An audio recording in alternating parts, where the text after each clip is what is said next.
Hello students.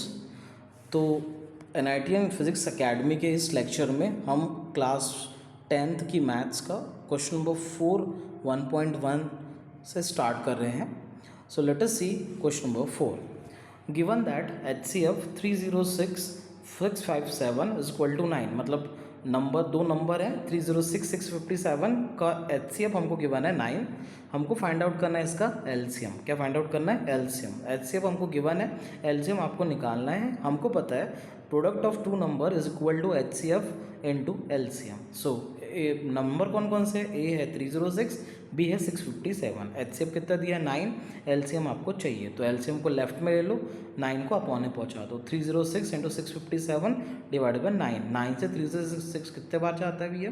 34 बार जाता है। जब आप कट करेंगे इसको इससे तो आगे देखेंगे LCM 34 बचा इंटू 657 मल्टीप्लाई करते हैं 2233 आता है। This is the final answer. Now let us see question number 5. Check whether 6 to the power n can end with digit 0 for any natural number n. तो किसी नंबर n के लिए क्या 6 to the power n कभी 0 के साथ and होगी, digit 0 के साथ एंड होगी, ये आपको बताना है। कब एंड होती है 0 के साथ मैं आपको बता चुका, हमने नोट में देखा कि अगर कोई भी number 2 to the power n and 5 to the power m type का फैक्टर कंटेन करके चलता है दोनों साथ में, इस केस में ही वो 0 के साथ एंड होता है। तो यहाँ देखेंगे हमको चेक करना है whether 6 to the power n can end with the digit natural number n that is 0 और not. By using prime factorization 6 का प्राइम फैक्टराइजेशन हम करेंगे, 2 से जाएगा 3 बार, 3 से जाएगा 1 बार। So 6 can be written as 2 into 3। हमको पता है we have seen in the notes, है ना। Any number end up with the 0 for any number, है ना, any natural number should be factor of 2 to the power 2 and 5। 2 और 5 इसमें complete होना चाहिए, that is it is having the factor 2 to the power n into 5 to the power m। तो since 6 to the power n के पास ऐसा कोई factor नहीं है, क्योंकि 2 to the power n 5 to the power n type का, क्योंकि इसका प्राइम फैक्टराइजेशन आपने देखा वो था कितना 2 इंटू 3, मतलब 5 यहाँ पे एब्सेंट है। It can not and up with the digit 0 और ये हमारा क्या हो जाएगा? आंसर हो जाएगा। 4 to the power n बिल्कुल सेम टू सेम होगा, whether 4 to the power n can up with the 0 digit 0 और not for any natural number. तो यूजिंग प्राइम फैक्टराइजेशन 4 का फैक्टराइजेशन कितना होगा? 2 इंटू 2 होगा। यहाँ पे 5 वाला फैक्टर आपको दिखाई नहीं दे रहा है, आप बोलेंगे वी नो, है ना, to end up with the 0 for any number that number should have the factor 2 and 5 और in the form of 2 to the power n and 5 to the power m। तो आप देखेंगे कि 4 to the power n का factorisation में 5 present नहीं है, that means what? It can not and up with the 0 for any natural number. Question number 6 को देखते हैं। Late us see question number 6। Explain 7 into 11 into 13 plus 13, 7 into 6 into 5 into 4 into 3 into 2 into 1 plus 5 क्या ये composite number है? तो क्यों? मतलब composite number है तो क्यों है? तो गिवन नंबर्स हमारे पास ये दोनों के दोनों हैं, आपको बताना वाई दीज आर कंपोजिट। तो पहला नंबर लेते हैं 7 into 11 into 13 plus 13।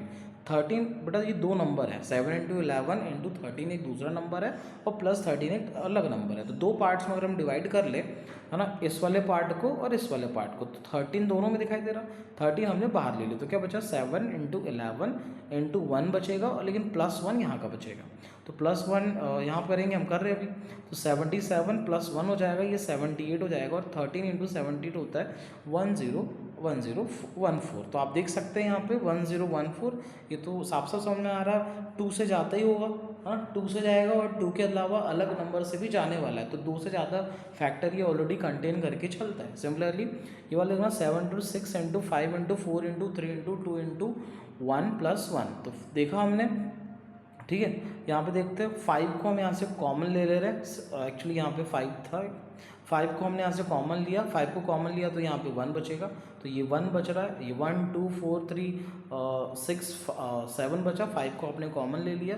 आप जब इसको कंप्लीटली मल्टीप्लाई करते हैं तो 1008 + 1 आता है, 1009 आ जाएगा, ऐड करने पे मल्टीप्लाई करने पे जाएगा 5045। तो आप देख सकते हैं ये 5 से जाएगा डेफिनेटली, और दूसरे नंबर से भी जाएगा, इसलिए कौन सा नंबर है? कंपोजिट नंबर है। अब देखते हैं क्वेश्चन नंबर 7 की ओर। There is a circular path around the sports field, है ना। तो क्या बोल रहा है कि जो दो लोग हैं यहाँ पर, कौन कौन से हैं? एक तो रवि है ना, रवि, और एक रवि है, और यहाँ पे कौन है? रवि के साथ यहाँ पे क्वेश्चन अगर आप पढ़ते हैं तो रवि है एक, और सेम टाइम कौन लेती है, जरा देखते हैं, क्वेश्चन पढ़ते हैं। 18 minutes to drive 1 round of the field while Ravi takes 12 minutes of the same, जो भी है, both started at the same point, दोनों सेम पॉइंट से स्टार्ट कर रहे हैं, सेम डायरेक्शन में दौड़ रहे हैं, कितने टाइम के बाद दोनों एक जगह पे मीट होंगे। जब भी ऐसे क्वेश्चन आए तो आपको क्या निकालना है, एलसीएम निकालना, मीट वाला क्वेश्चन। तो सोनिया और कौन था, सोनिया थे और रवि था। सोनिया 18 मिनट लेती है, रवि 12 मिनट लेता है एक राउंड को कंप्लीट करने के लिए। तो कितने सेकंड बाद वो दोनों एक पॉइंट पर मिलेंगे, हमको निकालना है। तो मैंने बोला आपको क्या, सिंगल पॉइंट में मिलने वाले क्वेश्चन जब भी है तो आपको एलसीएम निकालना है। तो हमने प्राइम फैक्टराइजेशन दोनों कर दी, एक ने लिया 12, एक ने लिया 18, 2 से जाएगा 6, 2 से जाएगा 3 बार, 3 से जाएगा 1 बार, 18, 9, 3, 1 बार जा रहा है। फैक्टराइजेशन को लिखेंगे आप, 12 को लिख सकते हैं 2 into 2 into 3, 2 to the power 2 into 3, 18 को लिख सकते हैं 2 इंटू 3 का स्क्वायर। तो एलसीएम अगर हम देख लें दोनों का मतलब 2 की मैक्सिमम पावर 2 है, 3 की मैक्सिमम पावर 2 है, तो 2 की मैक्सिमम पावर 2 मतलब that is 2 to the power 2 4, और 3 टू द पावर 2 कितना होता है, 9 होता है। मल्टीप्लाई करेंगे 36, दैट मीन्स व्हाट, 36 मिनट एक ऐसा टाइम होगा जिसके बाद वो दोनों एक पॉइंट पर मिलेंगे। तो ये थी एक्सरसाइज 1.1। आगे के लिए जुड़े रहिए NITN फिजिक्स एकेडमी के साथ। Thank you.